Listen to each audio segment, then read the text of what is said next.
Welcome back to another episode of Hitting Bags and Stealing Balls. Today is Monday, January 20th, 2025, and today we're going to be talking the Los Angeles Dodgers, and more specifically, whether or not they're bad for baseball. If you haven't noticed by now, the internet is in a wild frenzy, not only because Roki Sasaki chose to play for the Dodgers, which I'm not going to act like I'm surprised about. I knew it was going to happen. You knew it was going to happen. But what did surprise me a little bit, and what kind of is the main reason the internet is in a frenzy, Tanner Scott, one of the best closers in baseball, signs a 4-year, $72 million deal with the Los Angeles Dodgers. So look, the internet's not happy. Okay, there's a lot of people calling for, Rob Manfred to step in to do something about the Dodgers' spending habits, which I understand it's a little frustrating. I'm going to dive a little bit deeper into it, okay? I think there's one side of it that isn't a big deal. I think people are overreacting, and I think there's another side of it that I do think there needs to be some kind of level that's capped off, okay? And we'll get into that. First, I just want to say I don't think this problem is with Roki Sasaki. I don't, okay? Obviously, I'm frustrated he didn't pick the Yankees or even somebody like the Padres. I think that would have made for an intense rivalry over there. Every time the Padres played the Dodgers, you had Roki against, Yamamoto or Ohtani. But I don't think you can blame either side in this, okay? Roki was coming over so young that he was going to get, a bonus pool deal, which is the Dodgers are only paying him $8 million. Okay, he wasn't going to get that Yamamoto contract because of his age. And so you can't blame the Dodgers for going out and getting him. I mean, $8 million to get a stud like Roki, they're not just going to, just because you tweet out that it makes you angry, they're not going to stop going out and getting these guys. You can't blame the Dodgers for that, okay? You just can't. You also can't blame Roki because, I saw a tweet that referenced him as the Kevin Durant in Major League Baseball, okay? But that's not, obviously you want to win. The whole reason you're playing is to win. And so to put hate on somebody who's coming over here from a different country, okay, he wants to win. He wants to be somewhere he's comfortable. And he wants to be somewhere that can make him better, that has pitching coaches that know what they're doing. And the Dodgers all fit that. Okay, you've got Ohtani and Yamamoto, other Japanese players that are going to make them comfortable. The Dodgers obviously can win. They just can't. They're coming off of a World Series victory. And we've seen what the Dodgers just bring up pitcher after pitcher after pitcher. So I get that it's frustrating, okay? But I think in this specific instance, you can't blame Roki and you can't blame the Dodgers, okay? Now, before I get into what you can blame them for, let's just discuss the Dodgers' payroll. Okay, so when you're looking at Major League Baseball's payroll, there are 4 teams that are over the $300 million threshold, okay, or the Cohen tax, okay, named after the Mets owner, who obviously is the richest owner in baseball. So you've got the Dodgers at $371 million. You've got the Phillies at about $310 million. The Yankees at about $306 million, and then the Mets at about $303 million. Okay? So obviously all 4 of those teams are playoff teams. But the one that's spending, $60 million above second place is the team that ended up winning. So obviously I can understand people saying money wins championships. Okay? There's got to be a stop to this. Because when you're looking at teams like the Guardians, who did make the playoffs, and they made it to the championship game, their payroll is at about $115 million, okay, which is, I think, the 4th least in baseball. So, it's not about whether or not these teams can make the playoffs, because there are 4 teams below $200 million that did. So, like I said, the Guardians, you got the Tigers, who barely snuck in there, you've got the Orioles, and then you've got the Royals. Okay, and all 4 of those teams made the postseason. Now, all 4 of them are in the AL, which I think we can all agree is way weaker than the NL right now. Okay, but It's not about whether or not these teams can make the playoffs. They've proven time and time again that they can. It's whether or not they have a realistic opportunity to win. And I hate to say this because I'm a Yankees fan, okay? So obviously I'm going to defend teams that like to spend money. I mean, the entire Yankees franchise was built on spending more money than everybody else. But to be honest with you, I don't think these teams that are in the bottom half of the league have a realistic opportunity of winning. At least not right now, okay? I don't think when you put any of those 4 teams up against a team like the Dodgers or the Mets that they're going to win, okay? They can make it to the World Series because although the Yankees are over that $300 million threshold, to be honest with you, I don't think they're as much of a threat as people would like to think they are, you know, especially with the Red Sox moving up, just because the AL is so weak right now. But when you look at teams like the Phillies, the Padres, the Dodgers, the Mets, even the Diamondbacks now after going out and getting Burns, I just think the spending habits are a little worrisome. I think the NL is way above everybody else. Okay, like I said, the top 4 teams in Major League Baseball, 3 of them are in the NL. So I don't genuinely think that teams in the bottom half have a realistic opportunity to win. I just don't. However, the argument against that would be that there has not been a repeat champion since the 2000 Yankees, you know, the 1998 to 2000 Yankees dynasty. That was the last time we had a repeat champion in Major League Baseball. Actually, the longest drought in all of American sports. You know, so that's a fair argument.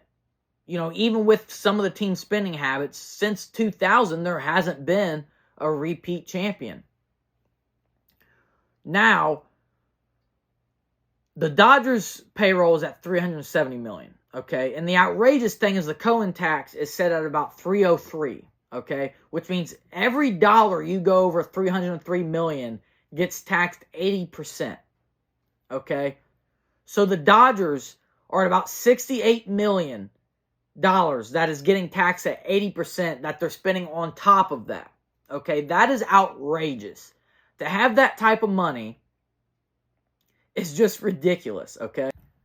Now, my argument is that these MLB owners, I've discussed this before, have money, you guys. They just do, okay? The Guardians can afford to pay more than $112 million. They just can't, you know? And I'm in the Cincinnati area, so I'm close to a lot of Reds fans. The Reds have money to spend, okay? Maybe not as much as the Dodgers. You know, they can't go over the $300 million mark, or at least, you know, not as well as the Dodgers can. But when you've got guys like Blake Snell or, you know, Corbin Burns signing these $200 million deals, these teams can afford that, okay? You know, the $30 million extra dollars a year. Like, come on. And so this all can't just be thrown towards the Dodgers, all this hate. It just can't be thrown on the Dodgers. The Dodgers, the ownership's goal is to bring championships to LA. Okay, they're going to try to do that. You can't get mad at them for doing that. So I think some of the anger needs to be, instead of focusing on the Dodgers, turn to, you know, the owner of the Reds, the owner of the Guardians, and say, guys, spend a little bit more money, okay? Because you can get these young guys. The Reds roster is a lot better than people think it is. You got Ellie De La Cruz. You got Matt McClain, okay? You got Hunter Green, Nick Lodolo. You know, these guys aren't making a ton of money. And so you can afford to bring in a power back. Go get Pete Alonso. Go get Alex Bregman. These teams can afford it, okay? So I'm not so much angry at the Dodgers for that, for spending money, okay? Because a lot of these other teams have money to spend. They just do. Now, obviously, when you've got a roster like the Dodgers, you're going to get more free agents who want to play there. You know, Blake Snell's a great example. You know, Blake Snell's a great example. He obviously wanted to play for the Dodgers, okay? And Tanner Scott obviously wanted to play for the Dodgers. I get that. And so it's a little unfair when they have all these players that they can afford that are going to bring in more players. And so they're creating some type of super team, you know. But, again, there hasn't been a repeat champion since 2000. The Dodgers are obviously going to do everything they can to win. Nobody should blame them for that. Okay, even with the outrageous money that they're spending, you know, the $70 million that's getting 80% tax, that's ridiculous. Okay, my problem with it, and what I think does need to be stopped a little bit, is the deferred money. Okay, so it's not about them being able to bring superstars in. It's not about them being able to pay this $370 million. That's not a problem. That's just part of baseball. I don't think that's ever going to change. Get your owners to spend a little bit more money, okay? My problem is with the insane amount of deferred money that the Dodgers have gotten away with. And now, don't get me wrong, every team can defer money, okay? We know the Mets have done it in the past. They're still paying people, okay? That's not necessarily the problem. It's the amount. There needs to be a cap on how much money you can defer, okay? There just has to be. And I'm going to walk you through why, okay? So right now, the Dodgers have $1.3 billion in deferred money on their active roster, okay? Now, obviously, $600 million of that is Ohtani, which right there, no, you cannot defer that much money of somebody's contract. Okay, he signed a $700 million contract and got like 90% of it deferred. That can't be allowed. That is ridiculous, okay? I mean, guys, that is alone more than any other franchise is spending, okay? So they have more deferred money with one contract than the entire payroll of every other team in baseball. Okay, and so there needs to be a cap on, like, maybe only 15 or 20% max can be deferred, okay? That needs to be implemented. They need to figure something out to stop all the deferred money, okay? Because, again, it doesn't matter that they're spending $370 million a year. That doesn't bother me. It genuinely doesn't. What bothers me is, imagine how much more money that would be if there wasn't so much deferred money, okay? So you're looking at Ohtani, that's $600 million. Then there's Mookie Betts, which is $115 million. Then you're looking at Freddie Freeman, Will Smith, Blake Snell. They're all getting deferred about $60 million. Then you've got Tommy Edman, Teoscar Hernandez, and now Tanner Scott. That's about $25 million deferred, okay? So if you add all that up, let's say Ohtani's, $50 million a year. Then you've got, you're looking at over $500 million in a yearly payroll, okay? And $200 million of that would get an 80% tax. So I think that would stop the Dodgers from spending so much, okay? Because they're not going to spend $500 million a year on payroll. They're just not going to. But this deferred money has allowed them to work around that. For Ohtani to only make $2 million a year when he signed a $700 million contract, that's ridiculous, you guys. That alone should have already immediately had MLB on top of it, okay? And the other frustrating thing is that $1.3 billion in deferred money. When you look at Major League Baseball and the worth of franchises, so not how much they spend, the overall worth, okay, $1.3 billion is worth more than the entire AL Central, the Reds, the Diamondbacks, and then 4 other teams. Okay, so the Dodgers have more deferred money on their current roster than the worth of about 10 teams in Major League Baseball. That's ridiculous. That can't be allowed to happen. Again, I don't care about the payroll. It's the amount of money being deferred. And again, you can't blame the Dodgers for doing this. The Dodgers are going to try to win. Okay? And if they can get away with deferred money, why wouldn't they? I would do it. If you can get away with it, then yeah. Ohtani, come here and make $2 million a year and you'll get paid your entire life. Obviously, that's smart. And, of course, they are going to make all this money off of Ohtani. Japan, they've got all these different, deals. When these Japanese stars come over here, they bring these, deals with them that help the Dodgers make all this extra money, okay? And so they can probably afford $500 million a year in payroll just because of these, Japanese deals. But I just don't think that they would do it. So I don't know if there needs to be another tax threshold, when you get $400 million.